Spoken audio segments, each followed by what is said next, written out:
Talking about the importance of money, resources, wealth creation, and a lot of people complain about, okay, what has happened in the past, but the reality is there are things that can actually be done to change the future of our lineage today. John Hope Bryant, founder of Operation Hope, has a new book out, folks. It is called Financial Literacy for All, Disrupting Struggle, Advancing Financial Freedom, and Building a New American Middle Class. He joins us in studio.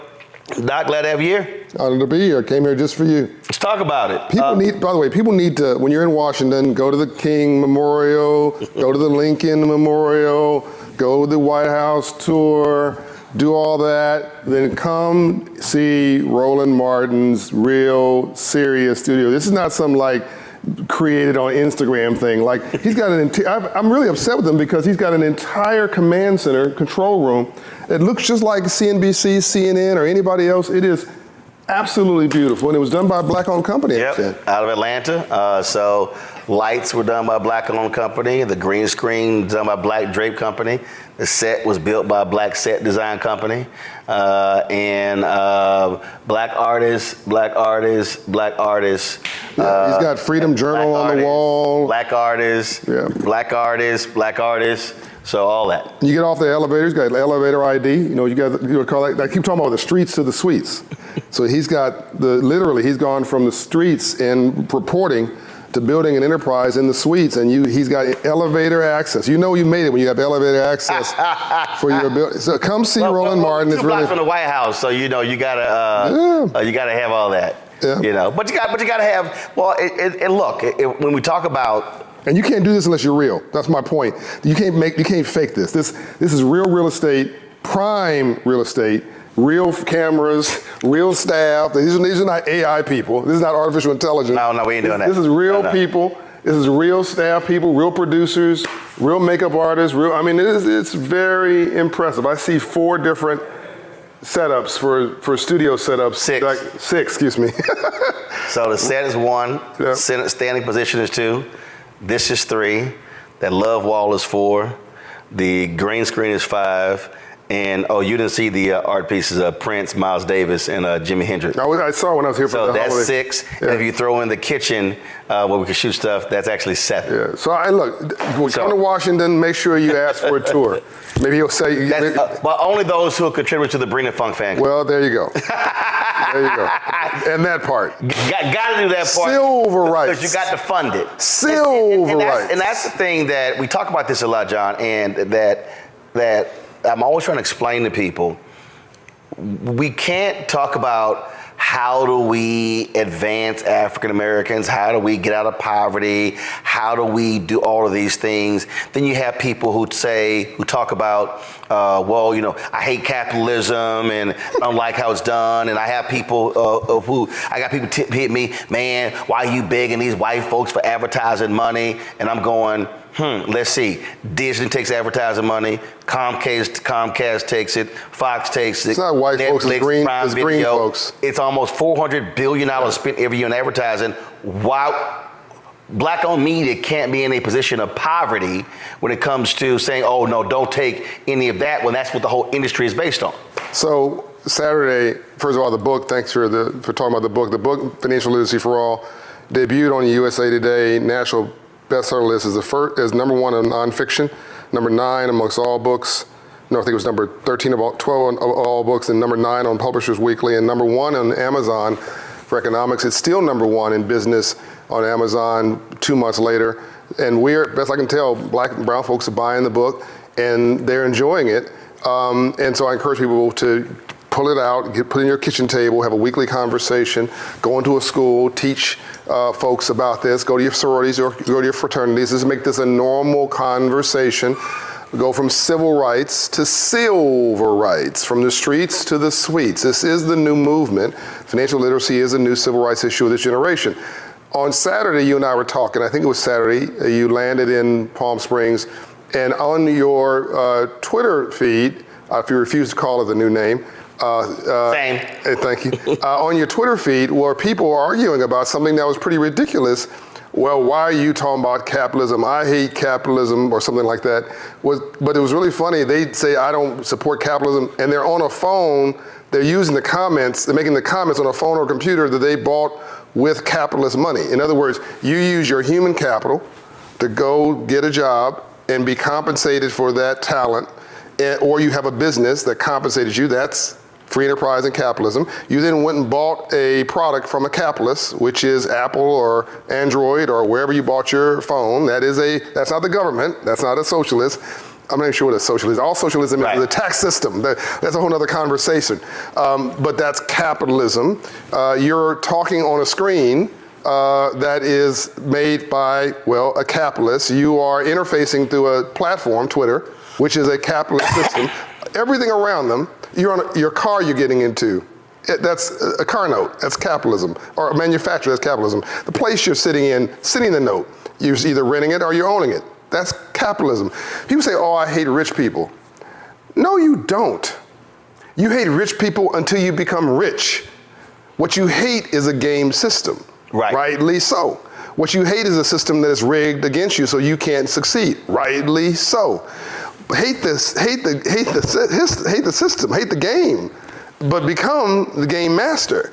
And that's the transition. You know, whenever the rules are published and the playing field is level, we kill it. The thing that Reverend Jackson has said that for years. Really? This is why, that's literally, I was watching a video in 2010. He said, why have we excelled in sports? Because of what you just said. The bottom line is, rules are published. Rules are published. Playing field is level. Level. You get 5, I get 5, you get X number of timeouts. The basketball goal is 10 feet high, same distance from the free throw line. No matter what court you go, it's 94 feet long. Now it's like, all right, let's play. Let's play. By the way, the arts, same thing. Yep. Either you like my performance or you didn't. Right. Either you can sing or you can't. Either right. Either you like my lyrics and you want to buy them or come to my concert or not. Church. That's where we are able to articulate for the first time. That became a place of power, right? And that we proliferated in faith to this day, from slavery to this day. Politics.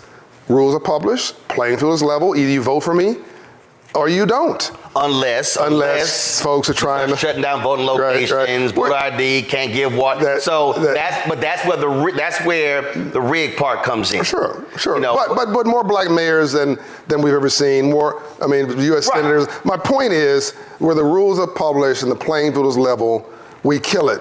All we have to do now is master free enterprise, capitalism, economics, and ownership. Also, black people and brown people are the only group of people, and poor whites, who didn't use free enterprise and capitalism to set themselves free. Out of literally hundreds of ethnic groups in America, what are the 3 groups held back? Poor whites, more poor whites than poor anybody else. And by the way, if it was only about race, there wouldn't be poor whites, it'd just be rich whites. But there's more poor whites than anybody else because some got the memo and some did not. Going back to 1600s, Native American Indians, #1 alcoholism rate in the country, unfortunately, because of depression. And they were locked out of the prosperity, and their land literally taken from them, which had oil on it and all that kind of stuff. And African Americans, not African Nigerians, not African Ghanaians, not African Caribbeans, not African, Africans, African Americans. The numbers are different because experience is different. But when you give us a business plan, and we can understand the rules of engagement, oh my God, we over-index. Golf. We've discovered F1 racing. We discovered soccer. We do tennis. Wherever we enter a platform and somebody gives us the memo, that was my third or fourth book, the memo, we kill it. So now this is a platform, an entry place, a business plan for us to begin to kill it successfully around free enterprise and capitalism. And it is inevitable. It is a natural progression. Dr. King's last book, Where Do We Go From Here? His speech, as you know, Jobs and Freedom. He was talking about money all the time. Well, in Theobald's book, The Guaranteed Income, that's what he gave out to all of his lieutenants, which is where he was a believer in that.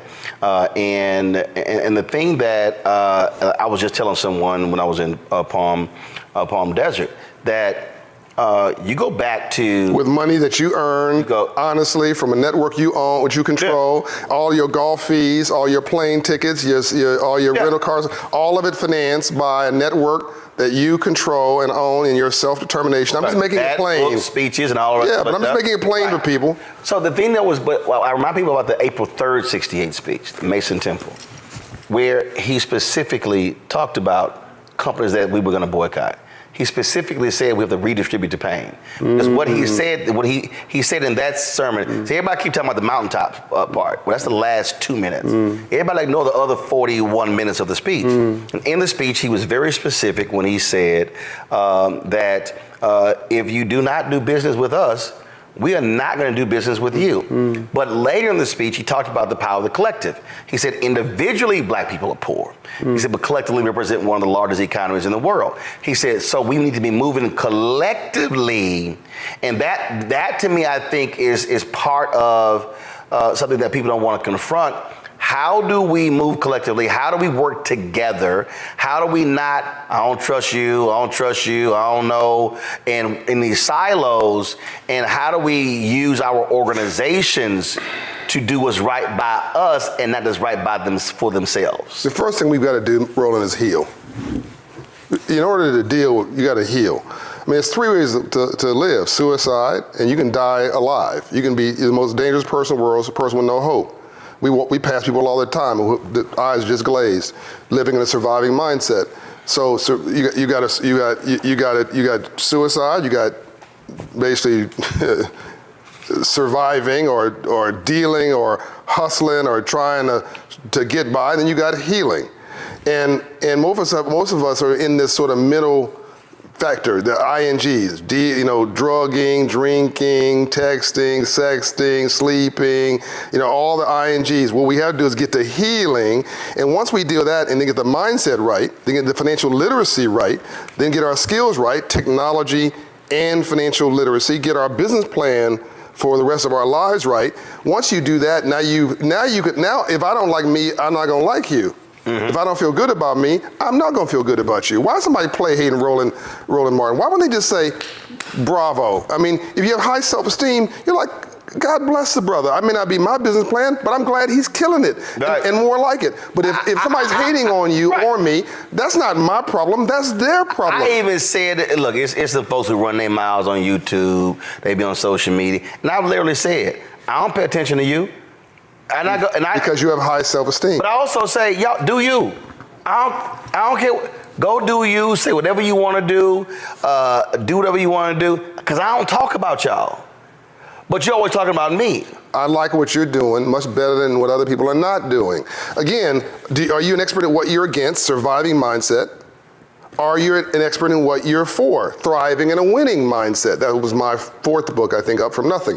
So all this is part of a narrative, and what we have to realize, Malcolm X, we've been bamboozled, we've been tricked, we've been fooled.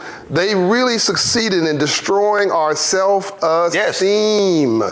Our self-esteem. And so the part of the working together thing is we got crab in the barrel disease really badly. But again, if I don't like me, I'm not gonna like you. Tom Burrell talked about that in his book Brainwash when he said that there's been no group in America that has been under continual assault. Mental assault. With messages. Emotional assault. Through media. Yes. Over such a long period of time, African Americans. You always use the phrase, we need a reboot.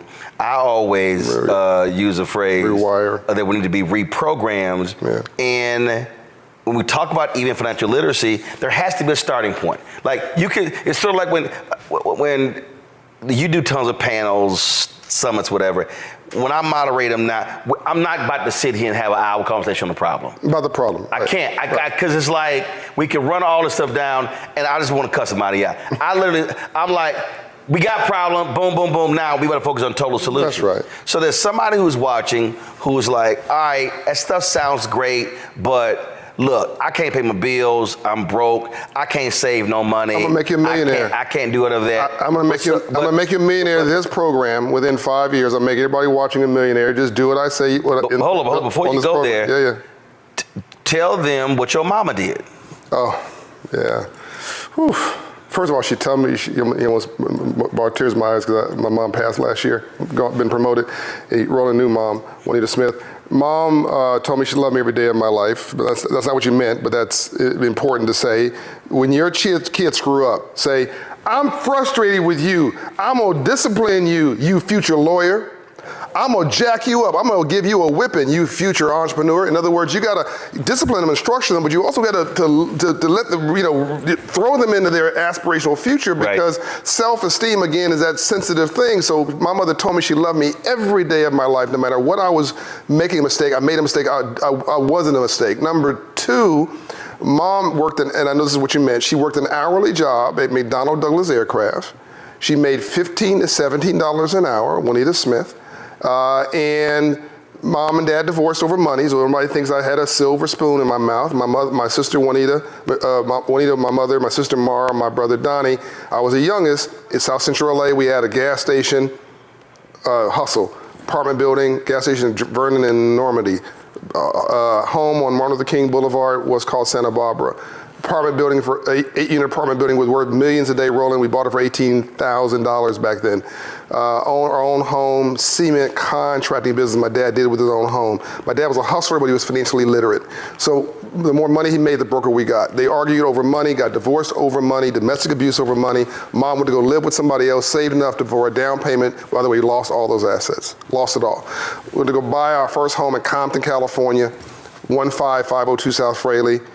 She used the equity from that house to then buy another house. While she was working, she did a side hustle on the job. By the way, anybody watching this who's married, one salary to pay the bills, one salary to invest. Yep. Right. But so my mother would have this side hustle selling handicrafts and candies and things she made. She'd save that money to go buy down payment for another home. She bought and sold 7 homes. And when she passed away with an hourly job, 32 years at McDonnell Douglas Aircraft, now Boeing Aircraft, she had $1 million net worth. She had a will, she had a life insurance policy, which she cashed in. She had a burial policy, when I had to go do a GoFundMe campaign to bury her. Right. Can we please stop this? Please stop the GoFundMe campaigns for burial. It costs you $25 or $4 to get a $25,000 insurance policy. You can get, for $40 a month, you can get $1 million life insurance policy. There's your generational wealth, getting ahead of myself. Mom had a will, an insurance policy. She had a savings account, had X dollars in it. Right. And she had these homes that she bought and sold. And when she passed away, there was $1 million that could be distributed, that was distributed over time to her heirs. And so here's a working class woman at basically $18 an hour. So don't tell me with a high school education, went back to school at age 62 and got her high school equivalent and marched with cap and gown. So this is possible. I'm gonna lay out, before we finish, how everybody watching this can become a millionaire within 5 years. How? So this is the church of what's happening now and what have you done for me lately. This is not the Republican Party or the Democratic Party, this is a get it done party. And we need folks to help people get it done. Let's get it done. Financial literacy should advance your life. You're making $38,000 a year. You've got 3 children. You're watching this program. You're like, how does this change my life? Mm-hmm. Okay, let's walk you through it. I want you to to go to financial coaching with Operation Hope. It's scholarship for you, so it's free. It costs you nothing. It's worth about $10,000 when you sign up. We're gonna get your credit score up from 54 points in 6 months, 120 points in 24 months. Let's just deal with the first 6 months to a year. And you're getting the credit score up because when you get that car or you try to get that house and you have a low credit score, that interest rate is higher and you're spending more money versus somebody who has a 650, 700 or higher credit score. Oh, yes, but even I'm gonna use in the Roland Martin blunt category. If you live in a 580 credit score neighborhood, which is a lot of our neighborhoods, and you go get that Mercedes from the buy here, pay here lot, they charge you 18% interest because your credit score is 580. It's not a Mercedes, it's Mercedes payments. And that car is gonna implode, they're gonna take it back and sell it to some other person who had a 580 credit score. So I wanna get your credit score up 54 points into the 6s. Your interest rate is going to come down, right? We're going to also reimagine your budget because you shouldn't be going to Starbucks 3 times a week, and you shouldn't be smoking cigarettes. The cigarettes also had $38,000 and 3 kids. I'm sorry, I'm going to go ahead and say it. You should be buying a Mercedes. A lot of people, I'm going to say it. As you should, but a lot of people do it. When your assets are on your, it's a problem. But a lot of us, as you know, do it. So we're going to stop the bad habits. And by the way, if you have a 580 credit score, it's an error in your credit report. So the first thing we do is we challenge the credit bureaus. And the law states if they cannot confirm it's yours within 30 days, they must remove it. And on that point, that's where you want to shout out Congresswoman Maxine Waters, who was really aggressive in helping getting those laws changed to the mandatory free credit report. A lot of those different things. She put officers in each one of the federal agencies also that deal with these issues, make sure there was an ombudsman in these offices that advocated for this. People don't know all the good stuff that she did and does. So credit score is one. Get your credit score up. And typically we can get you into the mid 600s. That's going to change your life. We're going to get your budget down, get your debt down $3,800. Now you're making $8,000 here. That's 10%. We're gonna get your savings up $2,000. That's not, the magic hasn't happened yet. Right. This is just through coaching and counseling. Then we're gonna say, have you ever heard of the Earned Income Tax Credit? And you're gonna say, what's that? And we're gonna say, well, congratulations. If you haven't heard of EITC, and about $20 billion a year goes back to the federal government every year because our folks don't have tax pros, tax planners, or tax expertise, so we don't even know what this stuff is. But in translation, you make $38,000, you have 3 children. You work. This is not a handout program. The government owes you a check for working. It's a bonus for working. Just like a bonus on Wall Street, this is one on Main Street. You make $38,000 a year, 3 children, government owes you about $6,000. Probably more like $6,500.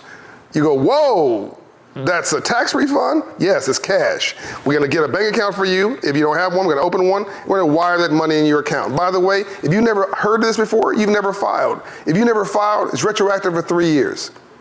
So now you make $38,000 a year. We've now just, because of— If you haven't filed in 3 years, at $6,500 a year. Almost $20,000. Boom. Right. So now we're giving you $2,000 of savings because of our coaching and counseling. We've reduced your debt for $3,800. We got your credit score up to the mid 600s. Now you're paying less in interest rates. You're not getting paymentized. We just got you a check for almost $20,000. You can take that $20,000. You can put it. Yes, you can pay down your consumer debt. Yes, you can pay off your car loan. Yes, you can pay down your student loan debt. But I prefer you buy an appreciating asset. I would prefer you to put a mortgage on good debt. There's good debt and bad debt. Bad debt is when you finance something that depreciates, like jewelry. And good debt is when you finance something that appreciates, like a home. 43% of us own a home. Customized jewelry, but go ahead. Look, yeah, well, I was watching this show the other night, last night actually, with this NBA player. I'm not picking on poor people. NBA player said he was in a car, and this jeweler was in the back, he had bought a $50,000, he's got his bonus check, $50,000, piece of jewelry, probably cost the jeweler $8,000, by the way. And the guy behind him, the NBA player behind him, was competing with him. They compete more off the court than on, and he wrote a $250,000 check to the jeweler at the same time. $300,000, that jeweler probably spent maybe $20,000 on that. The rest was pure profit. And you're going to sell it, and you can't sell it for a fraction of that. And it wasn't a black jeweler. No, it wasn't a black jeweler. Okay, anyway, but back to the story. So now you can take $20,000 or some portion of it, pay a little on your student loan debt, pay a little on your car loan, down payment on a $100,000 house. I want you to buy the best house from the worst block. I want you to buy in the hood, D-A-H-O-O-D. In Paris and inner cities called France. Now, hold up. So you want, first of all, you're saying buy in the hood because, one, it's centrally located real estate. Centrally located. 2, land is cheap. Yes. Okay. And they were stupid enough to put us there, but now they want it back. Right. Anacostia 20 years ago, 30 years ago, 40 years ago, 50 years ago in the Industrial Revolution, pollution, where's the worst place you can sit? On a hill next to the water. Why? Because the pollution pollutes the air and pollutes the water. But now in a clean economy, where's the best land? Next to the ocean, on a hill. What did Anacostia do? Got completely revitalized now at the headquarters for the National Guard and all that kind of stuff. FEMA's over there, and people are buying land. That's where Frederick Douglass, by the way, owned property. Inner city in the UK is called London. An inner city is centrally located to jobs, commerce, transportation. It is a center. Well, they moved out in the 60s and the 40s and the 50s to create their own environments. But now with traffic, Nobody wants to. White flight in the 70s, and then all of a sudden that was happening in the 80s, and then in the 90s it was kind of like, damn, we done went out so damn far. Now it's an hour and a half. Each way. Now it's 90 minutes. Now they're like, black folks not so bad. So now they drive. So what then happened was they went, whoa, all this cheap land, Harlem. all of a sudden comes in, start buying. So we call it gentrification. I remember when I moved to Chicago. It's a move in the middle class. Dude was complaining about that. Bruh. And I was like, bruh, I said, I'm just gonna be honest with you. I said, do you rent or do you own? He said, I rent. I said, you ain't got power. He goes, what do you mean I don't have power? I said, you don't have power. I said, right. Owners have power. Owners can decide to sell. Owners can decide to jack your rent up. I said, bruh, we gotta stop. Matter of fact, when I did the urban leagues. I'm the largest minority owner of single-family rental homes in America, right? Me, personally. Mm-hmm. I mean, Promise Homes Company, 700 homes. And I'm encouraging you not to rent. I'm encouraging you not to rent. You come to me, get that job at McDonald's. Do it for a little bit and then bounce. Go to Walmart. We all have those jobs coming up. It wasn't meant for you to stay there forever. Go there's a stepping stone, get your career, get your degree, and keep it moving. Come rent from me or somebody else. Frederick Douglass, by the way, owns $6 million worth of rental real estate in Baltimore, Maryland. That's how he got his freedom and was able to be an abolitionist because he had free enterprise freedom. He even put his own check into the Freedmen's Bank, wrote a check for $10,000 in 1865. Do that calculation because he could. So rent from me for a few years and then go either through me or someplace else and go rent to own and build your wealth. Because the number one way you build wealth in America is home ownership. But 41 to 44% of us own a home. 75% of our white counterparts own a home. This is the easiest pathway to home ownership. I want to get back to your story, then I'll come back to how you finished on the $1 million. What were you about saying about? Yeah, in terms of, so when you're talking about making these decisions, and we talked about even the car decision, 2008 when I decided I needed a new vehicle because my nieces can't live with me, my Corolla was too small. Right. Go in, the guy was like, hey, he said, so we financing? Nope. He goes, we leasing? Nope. He said, what we doing? I said, we're gonna negotiate, I'll be back in 15 minutes. Because one, I said, I'm not about to sit here and pay you interest on this damn car. Negotiated, went to the bank, got a cashier's check for $49,000, came back. Now here's the deal, that's 2008. It's 2024. That Navigator outside. I don't give a damn what y'all think. First of all, I barely even watched the Navigator because I don't care. You should have watched it though. No, I don't care. I really don't. When I say I really don't, I know. I really don't. It runs. Yeah. That's all I care about. I'm a car guy. So part of this is also when you're talking about the building blocks, you also have to change a mindset where you're not so concerned about what somebody else think or impressing them.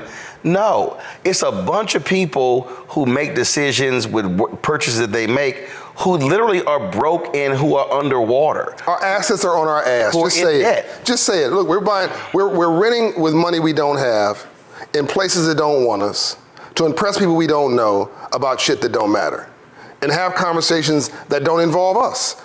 Aspirational people talk about their ideas. Poor people talk about other people. What's happening in our barbershops? What's happening in our hair salons? We're talking about rappers and celebrities, and we're on social media all day talking about somebody else's idea or somebody else's beef versus owning some beef. Nobody washes a rental car. Nobody washes a rental car. You drive it and you bring it back to the owner, which is a car dealership or the car rental company, and they wash it. You gotta own some stake to be a stakeholder. Right. So that's why we're talking about becoming an owner. I want you to go in the hood. I want you to go into a working class, black or brown, doesn't have to be black or brown, but it could be white, rural, doesn't matter. But a working class neighborhood where it's near jobs, near industry, near transportation. I want it so you can access home ownership. I want you to buy, I'm making this up, $100,000 house. Now, if it's Montgomery, Alabama, this works. If it's Birmingham, this works. It used to be Atlanta, by the way. Well, first of all, in now a situation, because we have such few housing stock, I mean, I actually went and pulled the neighborhood that I grew up in. I grew up in a 1,230 square foot house. That home was, I think the mark was 175. And even in that neighborhood, I saw homes at 250, 275, 300, 350. You may have to move. So what's happening is folk are like, yeah, but I mean, I don't know about that particular area. Yeah, but you still don't own anything. Yeah, exactly. You got a doorman in a place you don't own. I mean, it's like the drug dealer saying, this is my block. No, it's not. It's the city's block, right? No, you don't own the doorman. You don't own the door. You don't own the window. In fact, you're opening the window and literally giving money away. Every time you write that $3,000 check for rent, you're helping somebody like me pay off my mortgage for the investment of the whole building. Back to the story. So I want you to take that $20,000, do a down payment, and get a $10,000 down payment assistance grant from one of these banks that we will hook you up with. We'll get you a prime mortgage, a $10,000 down payment assistance grant. You take $10,000 of your own money, $20,000 together, and buy a $100,000 house, right? And the compounding effect, because you build wealth in your sleep, make money during the day. You may have to watch this over again, by the way. You build money, you build wealth in your sleep. We confuse making money, making a living. We think that's all there is. No. If that's all you're doing the rest of your life, you'll be broke. Right. You've got to build wealth in your sleep, which is stocks, bonds, investment, real estate, et cetera, et cetera, et cetera. Buy that home and sit on it. All right? Now, you got to live somewhere. Live in some place you own. People say, oh, well, I don't own the bank. I don't own the home. Right. The bank. Right. Dude, folks on social media like, well, if you do that and it's a 30-year mortgage, you don't own the home. The bank owns the home. That's ridiculous. No, if you don't pay, the bank will own it. If you don't pay me, I'm gonna own it, right? I mean, so this is real common sense. If you get the tax system was designed for home ownership. So if you get that 30-year mortgage, 20 years of that's interest payments. You can write it off against your taxes. So that you're basically getting that money back every month. You're paying $1,200 a month out. You're getting $1,000 back in a tax refund if you do it right. So when I was in the situation, in the position, I gotta get to the $1 million, but go ahead. When I was in the position where I had to make a decision to whether or not I wanted to pay off my house, and my CFO was like, well, if you do that, won't even tax write-offs. I said, look at that interest rate, and look what I'm paying on interest. I said, what year was this? This was 2004, 5. Okay, yeah. Mm-hmm. So I told her, I said, no, I'm paying this off. Mm-hmm. I said, CNN, Tom Jordan, I'm speaking, I got books, and so I said, I overpaid taxes twice and got two $25,000 refund checks. And I was like, no. I said, I'm paying the house off. And so she was like, yeah, but I said, no, I'm not worried about the interest rates. I said, because, again, I knew TV contract, look, 3-year contract, no, you got a 1-year contract that gets renewed. Right. So what ended up happening was I paid the house off. Right. So the only thing I'm not paying every year was taxes. Property taxes, yeah. Property taxes. Yeah, which is another way we lose property. Right. Well, my sister, her two daughters will live in the house. Then my parents, they moved into the house. Yeah. Sister, daughters move out. My nephew, who's working for a bank, he moves to Dallas. He's living so literally, there have been 3 generations of family living in the home. Right. But the other thing is that by my parents living in my house rent-free, that also impacts our entire family in terms of culture. There you go. So again, so when I explained to my CFO, no, this is why I'm paying it off. Yeah. So now I said, and as I get older, I got a house that's paid off. I just make enough money every year to pay the property taxes. Mm-hmm. I said, and so it was, but it was forward thinking. Yeah. And I've gotten calls for the last 6 years, folks trying to buy it in cash. I'm like, nope, don't even call me again. Don't sell. That's another thing. Don't buy it. Don't sell. I bought it at 122. Yeah. The value now is 340. Yeah. So yeah, I bought a condo. So I bought a townhouse in LA. I forget what year. 2004. Bought it for $170,000. No, I bought it for $220,000. It went down in the 2008 crisis to $1 something. All my friends were like, sell it, sell it, sell it. I didn't freak out. I'm like, I gotta live somewhere. Right. And so then I moved to Atlanta. I rented it out to a police officer who didn't pay, who paid late. I rented it out, but I forgot about it. Then about 2017, I went to go sell it. And I needed some money to buy something else, and I called a realtor, a friend of mine, black realtor. Hey, what can you get for me for this condo? Now, supposedly I'm the financial literacy expert. Roland, I was laid out. 20 went down to 175 in the crisis. That's the last time I checked. Right. Now, I didn't do anything to this house. I didn't paint it. It's a townhouse. I didn't paint it. I didn't do nothing. I just paid the mortgage. Right. And that was being paid by the renter. I was just paying the property taxes. $750. Wow. I said, excuse me? He said, yeah, the market for that is $750. Sell it. So I sold that. Then when the year was a 1031 tax-free exchange, it was another property I was looking to buy, and we can't get into too much detail because you know a lot about what I'm about to tell you now. It was a property in Atlanta that I could buy for $750. I bought that. I took the $750 from California, tax-free, transferred it. This is why I think you think about taxes depending on whether you own or you don't. But I use the tax system to my benefit. Bought in Atlanta with no tax penalty. That property today is worth millions of dollars. So it really cost me. My down payment of that $220,000 condo was about $30,000. That's really that and property taxes every year, which was $1,000 or something, is all that cost me, and that ultimately creating a multi-million dollar property by financial literacy strategy. Going back to this example, and I bought a place in Turks and Caicos that's doubled in value. I didn't do anything, I just bought and hold. So buy this $100,000 house, $20,000 down, do not sell. Within 2 years, I want you to go and get a home equity line of credit on that home and take some equity out of that home and buy a second home. Now I want you to buy something that's raggedy now. You could buy in Atlanta, when I moved to Atlanta, you could buy a home for $15,000, a raggedy home with a tree in the roof. That's exactly the one you want. Buy a home, get some local contractors, black folks, brown folks, buy it, rehab it, and rent it. So I want you to buy it, get a construction loan, future value, take that money from your home equity line of credit, put it as a down payment, construction loan pays the rest. Now this is good debt. Finish it with minority contractors, I hope. Half of my contractors at Promise Homes Company, by the way, are minorities and women, and rent it out. Then, in the year 4 now, do it again. Take the equity, buy a third home, rehab that one, rent that one out. Do not sell. You're a millionaire. That's $1 million net worth. Then I want you to get while you're healthy and young, every young person watching this, go buy your life insurance policy. Knock it off. Stop debating it. Get a term policy. I don't care what you get. What age? What age? I mean, if you're 20, 25, 35, if you're 35 years of age and you're in good health, no one's going to question, the insurance company's not going to question your health. They know you're not going to drop dead. If you're 50 plus. It's going to be slightly more expensive, but still get one. Okay. So if you're 25, you're going to spend $50 a month and get $1 million policy. If you're 55, you're going to spend $100 a month. It may be a $100,000 policy, but you want a policy. Right. And by the way, if you work for a corporation like even mine, I have 400 employees. You don't know when you pass away, there's a $25,000 burial situation, death policy inside of your health insurance policy. I want everybody go read the paperwork now. If you have health insurance right now, go read the fine print. There's probably a burial or a death policy inside of your health policy. That's the $25,000 to bury a loved one. You don't need a GoFundMe page.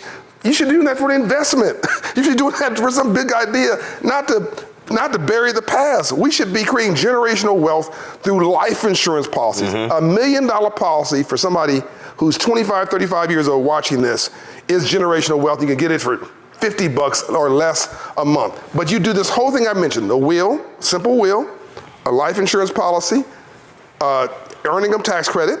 Thank you, Roland, for giving you a check, because of him, you're watching this. Financial coaching through Operation Hope, which I've scholarship to you at between $5,000 and $10,000. Sign up to the 1 Million Black Business Initiative, by the way. Your 9 to 5 job will finance your 5 to 9 gig. So before I go, get ready, Mustafa and Larry, person in our chat. I got no kids. Why would I want life insurance? Mamma mia. I mean, first of all, you don't want to be a burden to society when you croak. Number 2, it is a vehicle for savings. Get a whole life insurance policy versus a term life insurance policy. It's a savings vehicle. This is the wrong mindset. Like whether you believe you can or whether you believe you can't, you're right. Is the glass half empty or the glass half full? It depends who's looking at the glass. Get your mindset right. Stop hating on capitalism and saying you can't do this and do that, and do something. Stop waiting for the perfect to be the death of the good. The perfect is the death of the good. Just do something. Like, if you broke right now, it's like people say, well, try God. Well, why should I do that? Because God cannot possibly mismanage your life. Worse than you are. Give them a shot. Look, black people are one of the few people on the planet who've not used free enterprise and capitalism to set them free. Say what you want about Jews. I want a black Jewish business plan. That's what I want. 7.5 million of them, they represent most wealth in this country. And they were discriminated against, towed up, jacked up for going back, centuries. There's only 15 million of them in the world. It's unbelievable. Nigerians, they're black, but if you look at the chart I sent you last week about income levels, Nigerians are right at the higher level of all groups in America on income levels in America. By the way, whites are below them. These are black people, but they got their mindset right, and they are, as we know, they're natural hustlers. By the way, the number one group of young people in the world populating, Nigerians. So within our lifetime, you're going to see a majority of minorities in America. You're also going to see a majority of minorities populate the world. And if we don't figure this free enterprise system out, everybody's going to be broke. And you've never had a superpower that wasn't the economic power at the same time. So I need this brother to change his mindset. Just try what I'm saying. Right. It's not about the life insurance policy. It's about the action. Once, like you go to 1 million black business, you sign up. You try it for 2 years. It didn't work out. But now giving you a hustler's mindset. Now giving you an entrepreneurial can-do mindset. Well, you can take that into a job. You can take that into a career. Question, Mustafa. Yeah, well, John, thank you for dropping knowledge as always. I'm curious, when do we start teaching younger people about financial literacy? I know I started my first business when I was 10. Everybody around me and my family owned their own real estate and told us how important it was. But I don't see a whole lot of that. Based upon your experience, when do we start helping folks with that literacy? Diapers. I mean, in Atlanta, Mayor Andre Dickens, I want to give him some love now, and he has really done a bold thing. He came to me and asked me to do, him and Keisha Lance Bottom, saying, will you do a bank account for kids in school? Sure. How old? Kindergarten. I'm like, really? He said, we want to do kids accounts. And they found that if you give a kid an account at kindergarten with no money in it, they're 50% more likely to go to college. You put $25 in that account, which is what the city funded, they're 75% more likely to graduate from college. The whole mindset changes because the kids now connecting education with aspiration at a young age. So we now have every kid in the Atlanta public school, thanks to the city of Atlanta, funding $2 million to Operation Hope to start it out, to get every kindergarten kid now has a Hope child account, and it sits at Citigroup, so it's an FDIC insured bank. It's managed by us. We're not going to wrap financial literacy around that, to your point. So now we're raising up a whole new, I said, rolling them note, I said, I want you to change the street out front to Black Capitalists Matter. And I'm only partially joking. Like, we need a complete mindset shift. And to your point, when I was in ninth grade, when I was 9 years old, I'd seen 2 murders before I was 9 years old over money. And I went to school, and this white banker came and taught financial literacy. And everybody wasn't interested, and they were looking at the ceiling and throwing paper clips. I'm paying attention to this dude, because all I saw was death with drug dealers, everybody dying in front of me. So I said to this guy, he came in once a week, rolling for 6 weeks. The 4th week, I wore a suit. The 3rd week, I said, what do you do for a living? And how'd you get rich legally? I was dead serious. He said, I'm a banker and I finance entrepreneurs. I said, sir, I don't know what an entrepreneur is. I never heard that word my entire life. But if you're financing it and it's legal, I'm going to be one. The next week, I came in with a suit on, the only suit I had. My mother made it, crushed velvet, purple, 3-piece suit. Mom said, I'm not buying you a suit. You wear your Sunday suit, which I made. And the kids teased me, man. As you say, I didn't care. Had a little briefcase, nothing in it but my dreams. I'm strolling to school. I'm trying to be like this banker. And I'm role modeling what I saw, a success. And I started my first business from that. It was called the Neighborhood Candy House. Put the liquor store out of the candy business, made $300 a week on a $40 investment, and so became birthed John Hope Bryant, the entrepreneur. Also, the work of Operation Hope, I asked this banker, I'm 9 years old. I don't know what grade that is, but I'm 9 years old. I said, how many bankers are there in America? There's more than you? Oh, it's gotta be millions. How many banks? Back then it was 10,000, it's 4,500 now. So wait a minute, I said, It's your job to loan poor people money. If I can just prove, I'll pay it back. Yeah. And I don't get dead if I don't pay you back, because that's what happened in the street behind me. Right. No, we just signed a notice of default. Okay, I'm in. So that's really what Operation Hope is doing across the country, is teaching people how to fish at scale and to master this system so that you can become bank qualified, so you can access capital at prime rates. And so to your point, we really need legislation. We need, I call it civil rights legislation, financial literacy for all. The senator, hopefully he's still looking.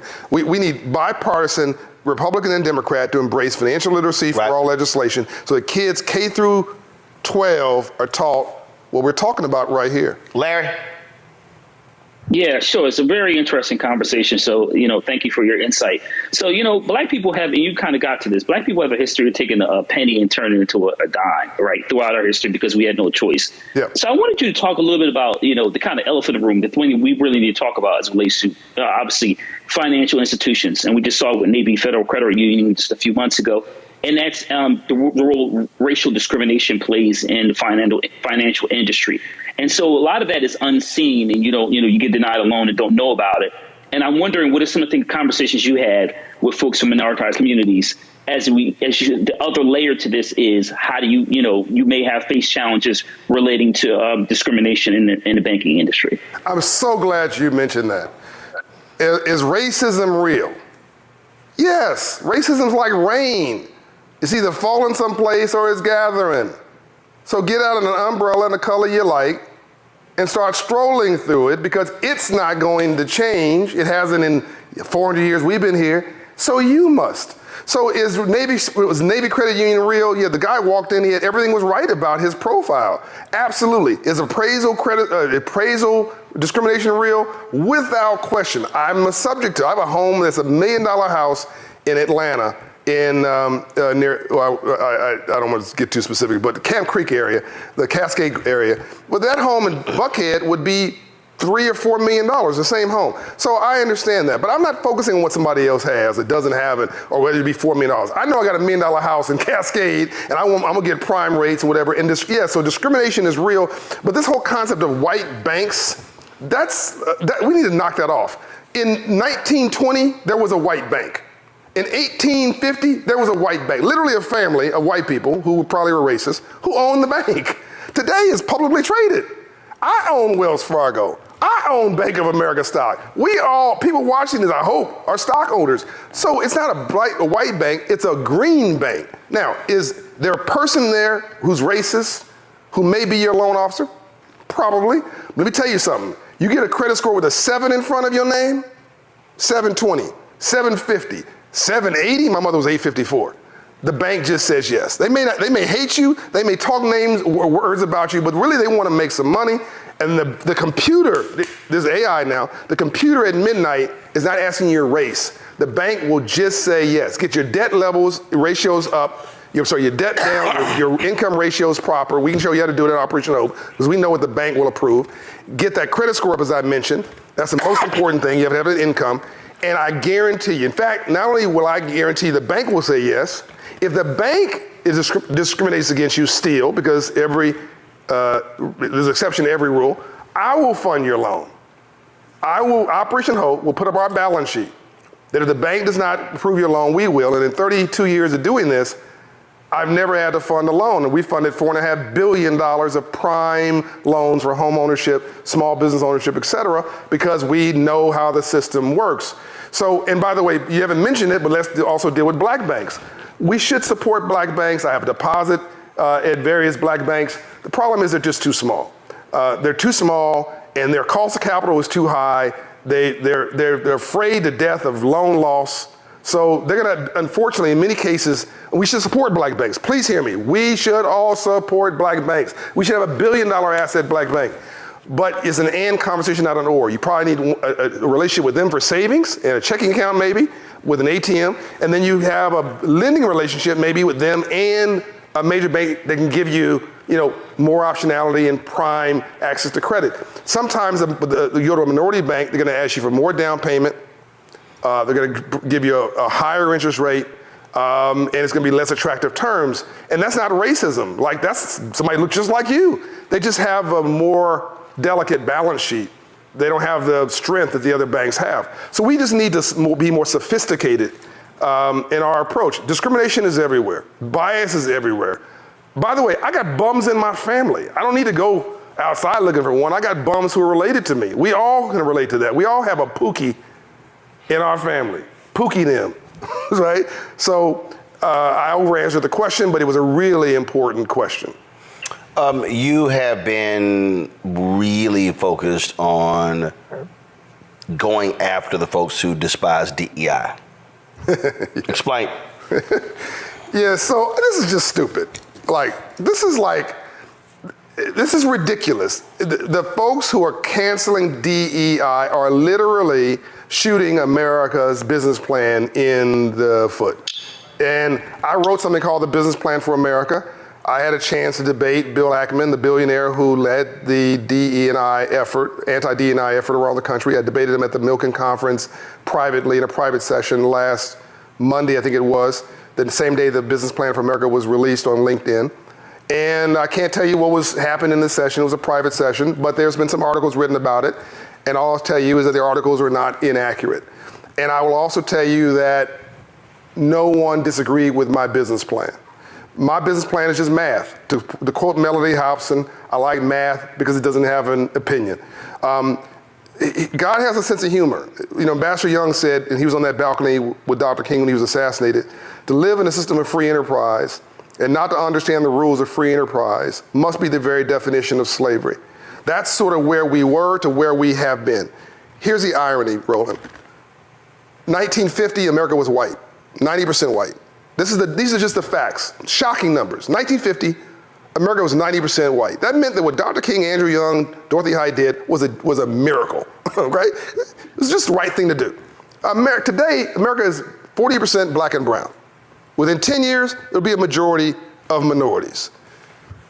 You have the largest, the first time in history that you're gonna have a population over 65 in our lifetime. Those are white, wealthy baby boomers trying to retire.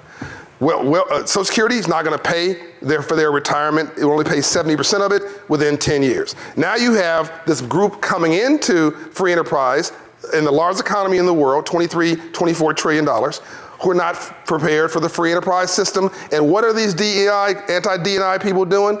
Cancel jobs, career paths, internships, corporate gigs, school, so they can't create future capitalists.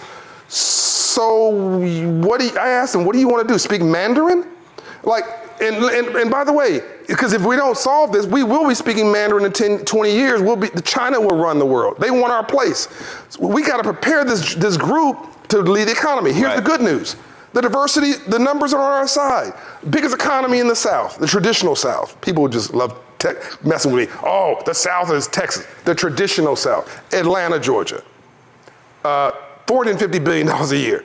Roland is bigger than all 6 states around it. The city of Atlanta GDP. Mm-hmm. Take 3 states, Mississippi, Alabama, put it inside of Atlanta together, it's still bigger. The biggest airport in the world, the biggest economy in the South, the 10th largest economy in the US, and it's all of us. The color is green and is diverse.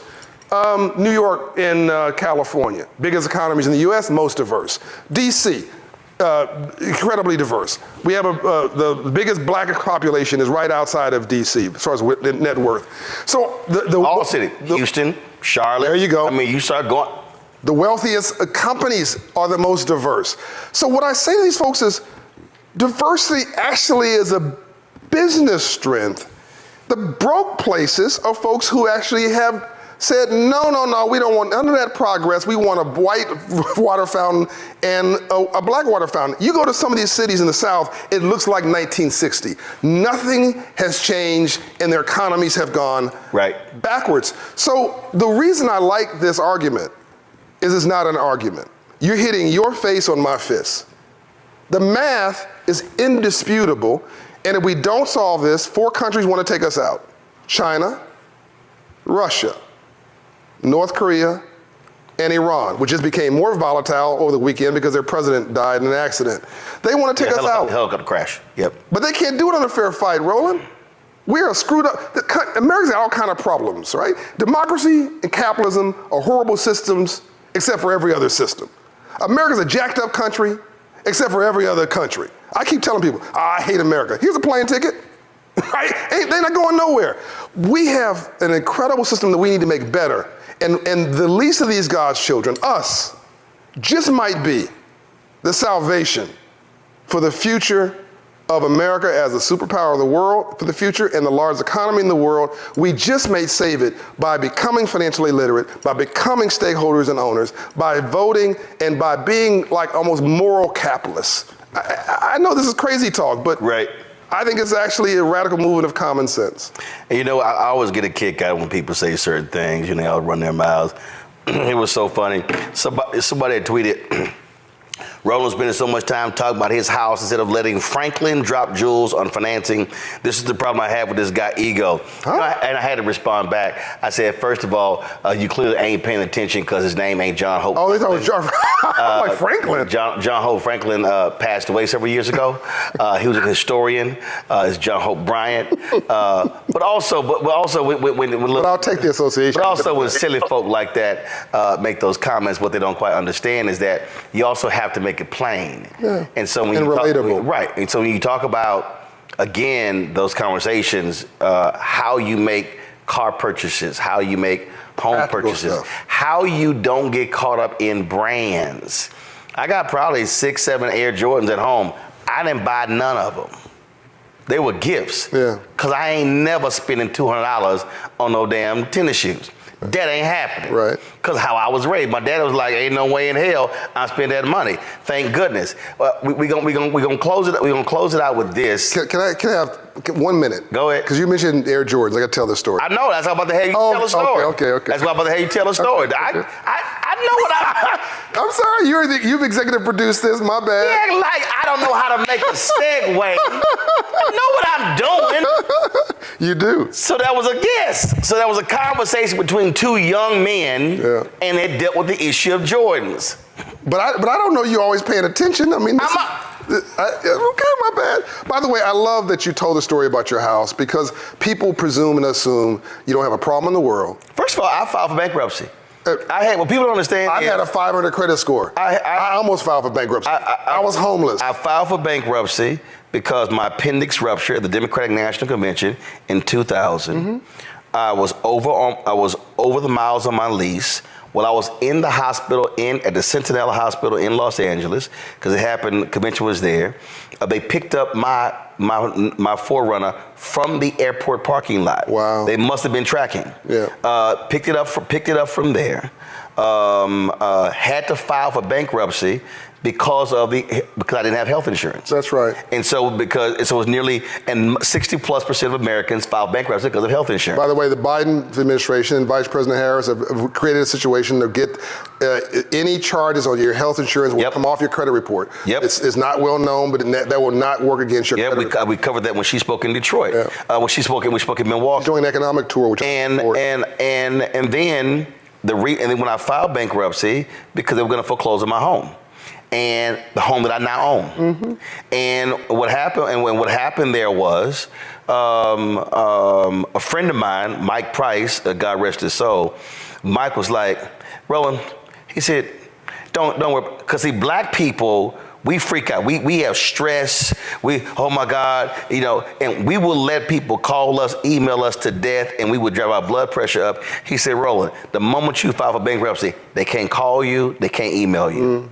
He said, if you don't have the reason. It was not chapter 7, it was chapter 11. I mean, it was a reorganization. Right. So what he laid out was, he said, then what happens is, if your income is this and you can't pay all of that back, he said it's going to get nearly all wiped out. And that actually what happened until I got the job with the Chicago Defender. We're not supporting bankruptcy filings. He's just telling you the path. Well, but here's what I'm not supporting it. But here's what I do know: white folks have used bankruptcy as a financial measure planning, including the former president. I was sick because I was sitting in one of the waiting for them to get called, and this dude sitting next to me, white guy, it was his 4th bankruptcy, and he's explaining to me what he did. He's explaining to me all the stuff that they bought, the jet skis and all that sort of stuff like that. And I'm looking at, because I was looking at him and looking at all the stressed out black people.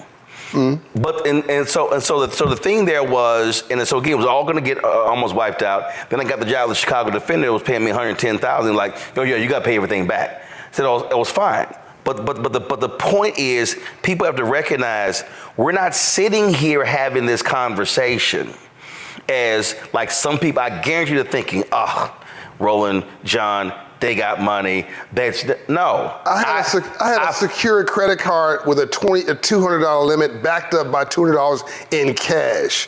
I mean, I grew up in the hood. I was so poor I couldn't afford the OR. Well, after the bankruptcy, I refused to deal with all that credit card drama.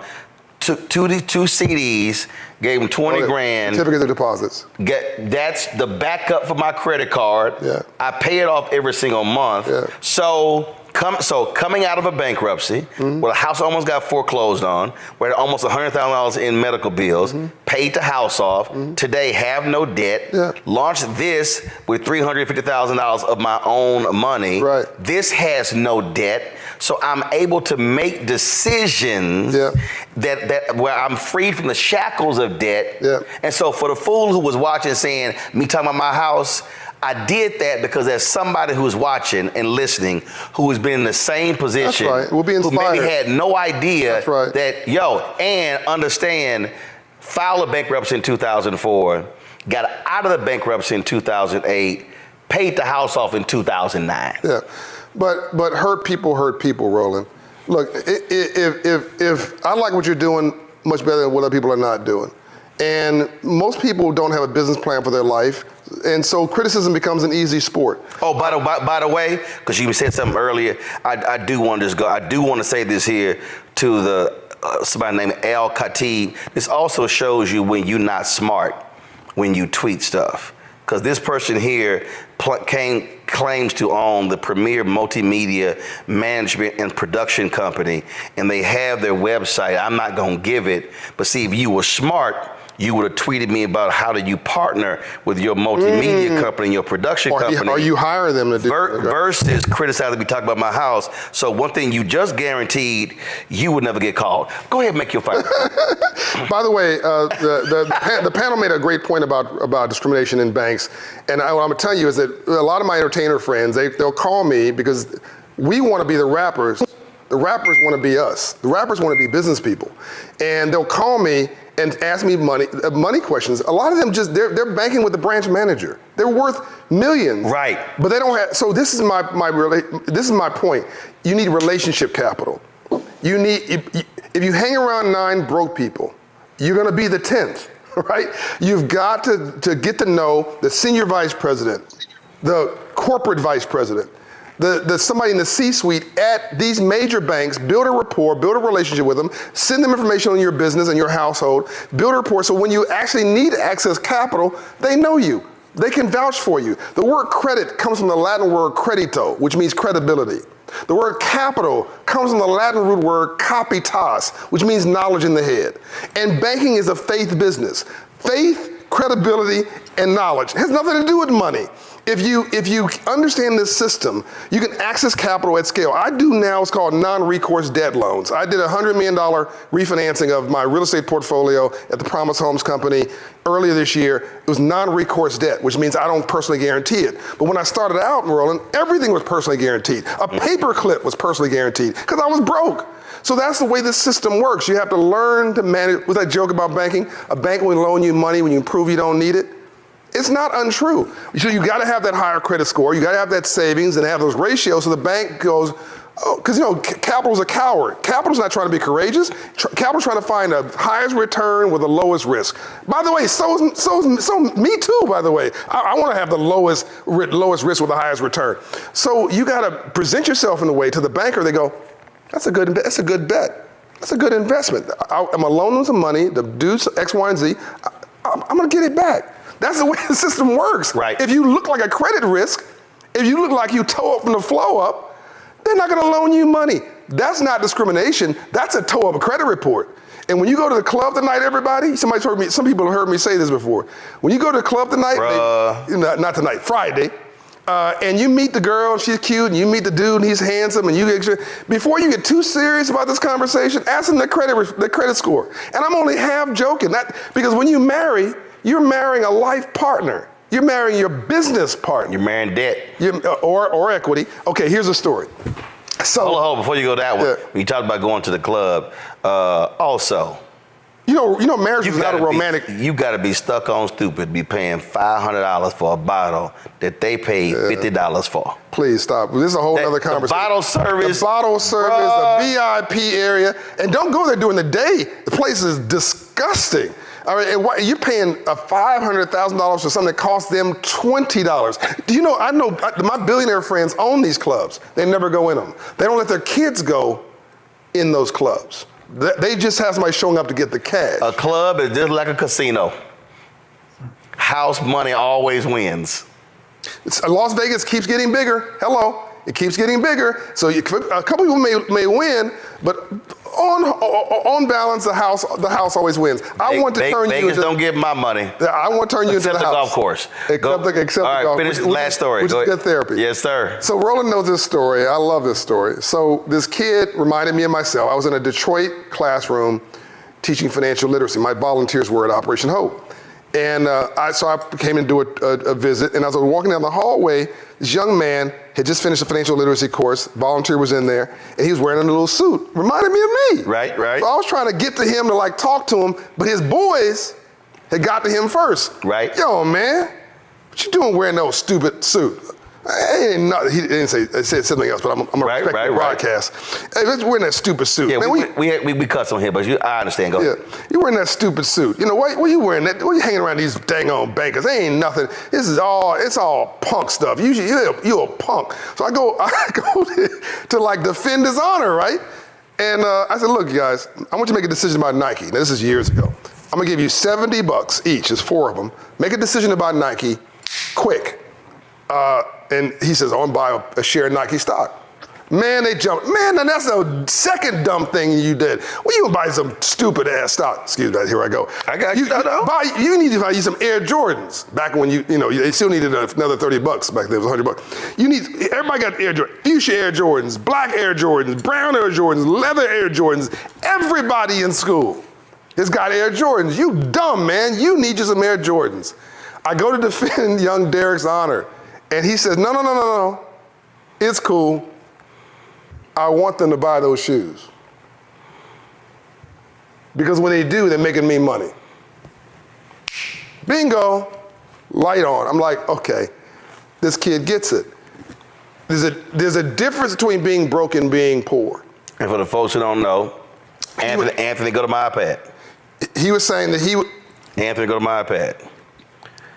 This, y'all, is what Nike stock is at the close of business today, $92.82.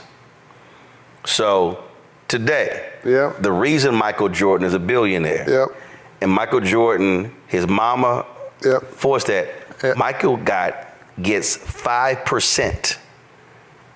Michael gets 5% of Air Jordan sales. Oh, yes. 5. Yes. Nike gets 95. Equity. But Michael Jordan is a billionaire. Because of that, not because of playing ball. Not because of his NBA contracts.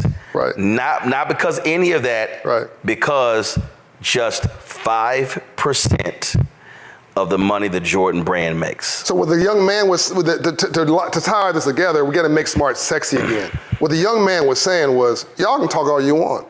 It's what you said earlier. Not 1 ounce of my self-esteem. Depends on your acceptance of me. Y'all can say whatever you want. Yep. I want you to go buy those shoes. Be ignorant. I'm going to own the stock, and when you buy those shoes, you're going to have my stock go up. And at that point, I realized he got the memo. I've said for years to our people, go to a store and say, can you please hand me one of those empty boxes of Nike? I said, and buy your kids some stock, put that stock certificate in that box under the tree, and wrap that sucker. Buy a stock certificate for a birthday or Christmas and put it on the wall. Frame it and put it on the kid's wall. What I'm saying is, put the stock certificate in that box and have them unwrap it and say, I want you to understand, that pair of shoes in that box it's going to go down. Will be worn out in a year. Yeah. That It's going to make you a whole lot of, at a sister who the TV. By the way, that was probably a stock split. That stock value for Nike. Absolutely. Yeah, so that's multiples. Absolutely. Yeah. So it was, right. But again, though, when you don't know, you don't know. Yeah. And so that's why you have the book. Folks, the book is called Financial Literacy for All. Mustafa, Larry, did y'all have any additional questions? No, you answered my question. Thank you. Cool. Financial Literacy for All, Disrupting Struggle, Advancing Financial Freedom, and Building a New American Middle Class by John Hope Bryant. Always good to have you, my brother. This is the civil rights issue of our generation, man. We got to move on the traditional civil rights movement. Thank them for that. Support all the organizations who did that. And then advance that with new software for the civil rights movement from the streets to the suites. And this is the way we get our liberation. Yep. It's okay if you don't like me, I like me. And I'm an owner. And so your opinion really don't matter. And that's where we got to pivot. And that's where I think we're going. So I'm going to close out with this here. This painting here, y'all, is of my man, Harry Belafonte. And Harry Belafonte, he put in his book and he said to me personally that he saw what happened to his mentor, Paul Robeson. When America got sick and tired of Paul Robeson kicking ass on racism, America, they would not hire Paul Robeson in America. But Paul Robeson was making lots of money internationally. How did they break Paul Robeson? They took his passport. Wow. He got some checks singing over the phone, talking to rallies, wow. but he couldn't leave the country. Wow. So Harry Belafonte said, we saw what happened to Robeson. Robeson died broke. He said, I'm going to keep my activism, but I'm not going to let them do to me what they did to Robeson. So Mr. B, he owned his content, but he was investing. He was saving his money. That's right. Because he said, I can't be the activist. Paul Robeson handed him the mantle, handed him the baton. Wow. But he said, I don't want them to do to me what they did to Paul Robeson. So he protected himself financially. That's right. To be the activist that he was. That's right. If he did not protect his money, he died at 96. He would not have been able to do all the things that he did and have the financial freedom to do them if he did not watch his money. He said it was because of what they did to Robeson. You know, it's possible, Roland, that the only true freedom is financial freedom, because all the others can be taken from you. And, and I want people, as you think about what Roland has done here, and in this where we started, talked about ownership and fact that this is his. I want you to think about this. Eddie Murphy, you love him. He's smart, he's funny. Eddie made his real money in investing. He bought one piece of art at an estate sale, right? $50,000. That the copy, the famous Good Times art piece. The copy of that piece sold for $18 million. The copy. The artwork is worth more than the house it sits within in any contract he ever got for acting. Everybody who watches this who knows a billionaire in the arts or sports, they didn't get there dancing on a stage, right, rocking a mic, or hitting a ball or bouncing. They got it by taking that, Magic Johnson, et cetera, right, into corporate. It's business. Well, you lived in Los Angeles. We know her from the Jeffersons. Marla Gibbs owned a ton of property in Leimert Park. That's right. It was called Leimert Park. That's right. Lionel Richie owns a ton of property. Stevie Wonder at that radio station on Rodeo Drive. Yeah. So again, it's but it's understanding. If you can be an activist. Yeah.